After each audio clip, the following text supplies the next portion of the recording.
Alauna 22, dito tayo sa Pasay. Yung sa bandang unahan natin yan, papunta yan ng Mall of Asia. Dito na tayo napadpad. Ayan si Pops.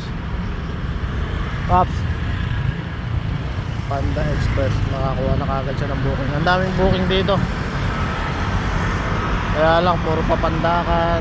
Nag-aabang ako ng man lang, Cubao man lang sana. Ito dire-diretso to, pa Cubao to. EDSA yan, EDSA. Panda Express. Ito, Double Dragon Center. Ano ba yan? Tower pala, Double Dragon Tower.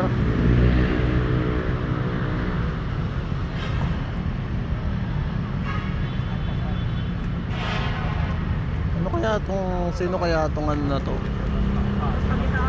Meron yan din sa Pasig eh. Ganyan din kalaki. Hindi na lang ginawa si Michael Jordan tong. Wala pang mukha eh.